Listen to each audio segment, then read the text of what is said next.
Hello there, my name is Jasom Jensai. Welcome to Star Wars Duels.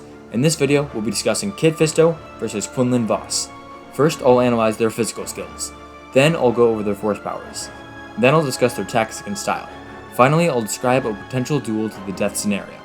The battlefield for that scenario will be Mos Espa.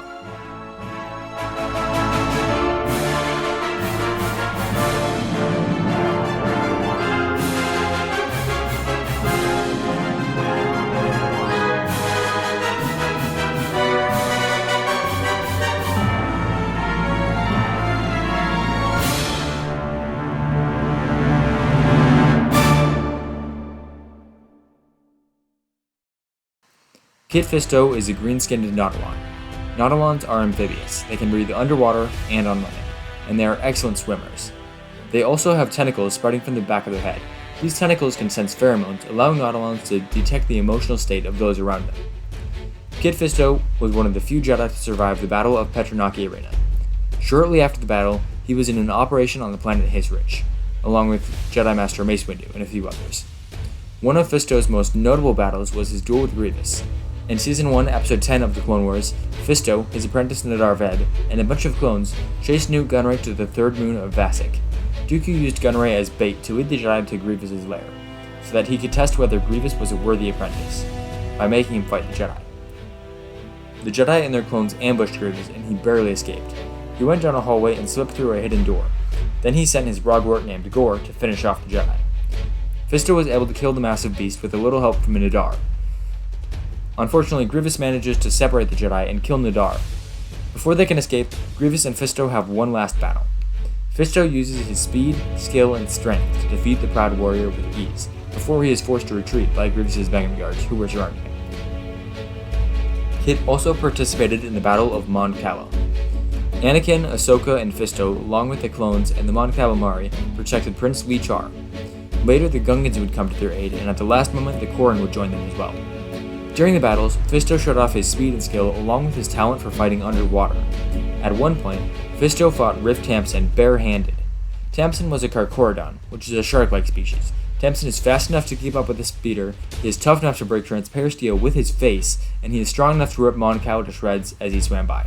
And Fisto was able to fight him unarmed. At the end of the war, Fisto accompanies Windu, Polar, and Tin to arrest Chancellor Palpatine for the crime of being a Sith. In the first few seconds of the fight, Sidious kills all of the Jedi except for Master Windu, including Fisto. Fisto is the only one of those Jedi to parry a strike from Sidious. I'm not sure if this fight shows his skill because he parried one strike when his peers did not, or if it shows his weakness because he only parried one strike. Regardless, Fisto is a talented fighter. Fisto is primarily a quick fighter who relies on constant fluid motion to dominate the entire battlefield. He is strong, but speed and skill are his bread and butter. Quinlan Vos is athletic, like most Jedi. He's especially good at jumping and performing acrobatics. After a Zero the Hutt's escape, Obi-Wan Kenobi and Quinlan Vos were sent to recapture him. At the end of their mission, they fought Cad Bane. The fight did not go very well for them. Cad Bane made both Jedi look pathetic. Part of it is the terrain, but most of it was either skill or luck. At one point, Quinlan seems to have Bane cornered, but Bane's droid sneaks up behind Quinlan and pulls the Jedi's hair, distracting him and allowing Bane to disarm him. The droid then is able to steal Quinlan's lightsaber. Later, Quinlan catches up to Bane by jumping about 30 to 40 meters, tackling him midair and landing in a handspring. That maneuver would probably break my wrists.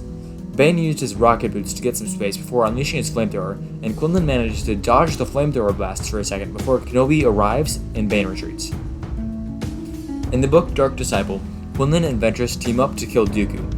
Ventress teaches Quinlan about the dark side, and halfway through he falls to the dark side, although by the end he returns to the light. During that book, Vos outright beats Dooku using his superior speed. Much like Anakin, Vos tapped into the dark side and took advantage of Count Dooku's lack of kinetic power. Unfortunately, we do not see this duel, and instead it is described in the book, so it is difficult to know exactly what happened. Quinlan is unable to capture Cad Bane, even without the help of Obi-Wan. Yet later, he bests Count Dooku, one of the greatest swordsmen ever. Naturally, Quinlan's skill and power are going to increase throughout the war, but that is a massive leap, which leads me to believe that Quinlan is a bit of a wild card. He has a considerable speed and strength, especially after training with Ventress, but when it comes to skill, he is less consistent. This assessment makes sense, considering his personality and physique. Quinlan has a laid-back and slightly renegade personality, which lends itself to more creativity, but less consistency. Between the two Jedi, I think Vos has the advantage when it comes to physical abilities. Fisto is level-headed, but I think he would struggle to keep up with Vos. However, Fisto is not far behind Vos in physical abilities. Both are quick fighters, though Vos might be slightly faster. While Fisto is strong, Quinlan is definitely stronger. What it evens it out a bit is Fisto's advantage in skill. Kit Fisto, like most Jedi during the Clone Wars, relied primarily on his lightsaber, but Fisto excelled at well-timed force pushes. Fisto's most impressive feat when it comes to pure strength is when he and Anakin formed a bubble of air so that Padme, whose helmet was cracked, could breathe while they were in the ocean. They were forced to do this while remaining very still because they were trapped in cages formed by electric eels, which would zap them if they moved too much. Despite the fact that they were only able to hold it open for a few seconds, it is still extremely impressive considering the pressure that you have under the ocean.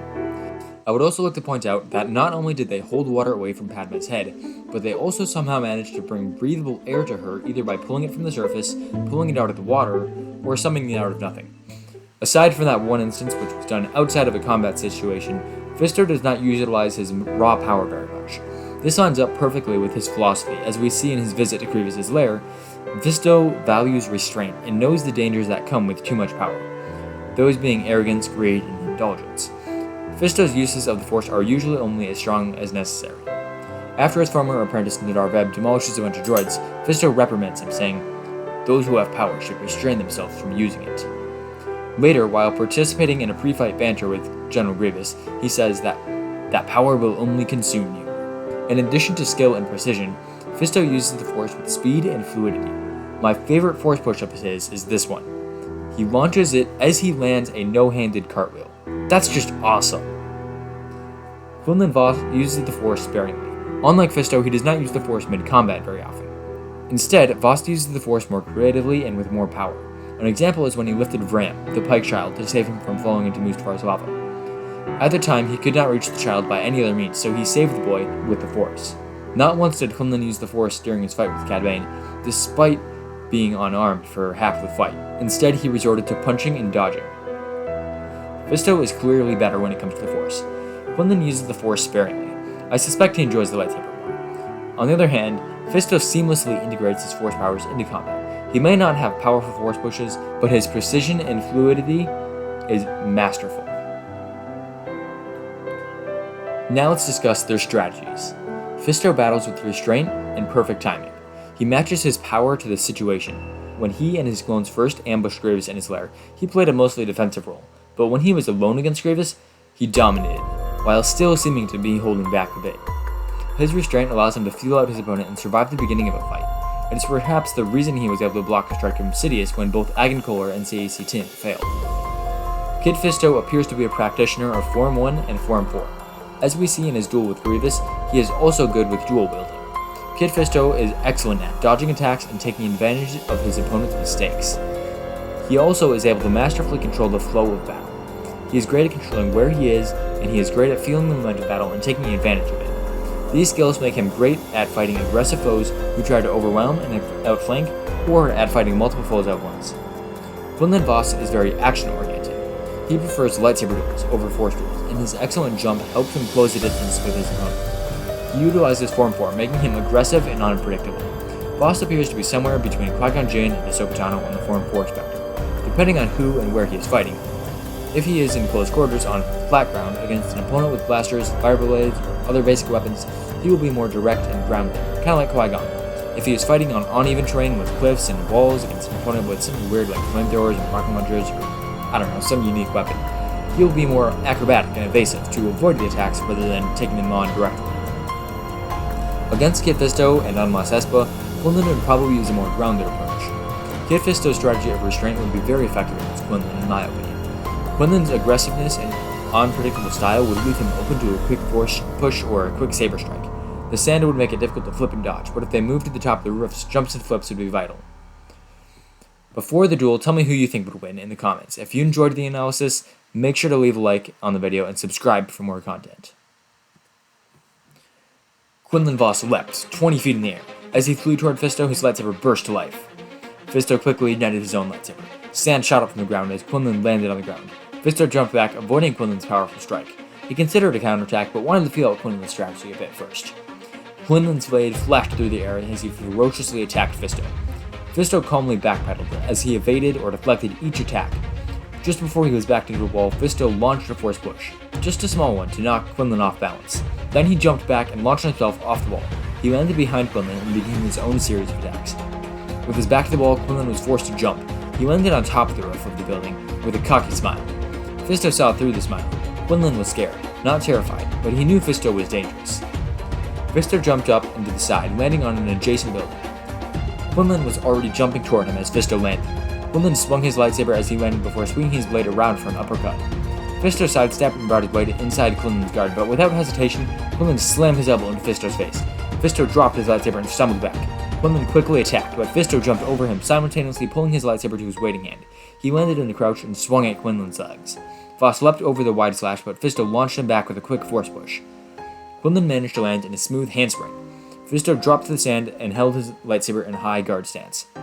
Quinlan attacked. His blade slashed from every direction. Their lightsabers were a green blur as they slashed, parried, and counterattacked. They ducked and dodged each other's strikes.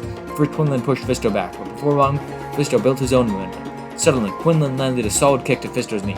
Quinlan regained the momentum. Fisto backpedaled. Quinlan was overconfident and tired. Fisto leaned back, letting Quinlan's blade pass just in front of his face. Fisto jumped and spun. He became a corkscrew in the air. As he spun, he slammed his foot into Quinlan's wrist. Fisto landed facing away from Quinlan, but Quinlan was disarmed. As Fisto whirled to finish off his foe, Quinlan tackled Fisto to the ground, pinning his arms to his sides. Fisto and Quinlan slammed into the sand. Quinlan rolled on top of Fisto, but Fisto got an arm free and shoved Quinlan's face away. As he did, his other arm wriggled free, his lightsaber hand. Quinlan jumped into the air and force-pulled his lightsaber to avoid Fisto's stab. As Vos landed, Fisto unleashed a perfectly timed force push. The sand beneath Quinlan's feet slid away from Fisto's outstretched hand, and Quinlan stumbled forward and fell. With a satisfied smile, Fisto leapt forward and slashed Quinlan's right hand off. As Quinlan sat up, Fisto lowered his blade to the Jedi's throat. Jedi Master Kit Fisto is the victor.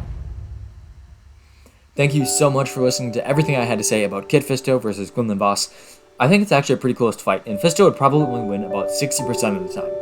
But what do you think? With all that said, may the Force be with you, always.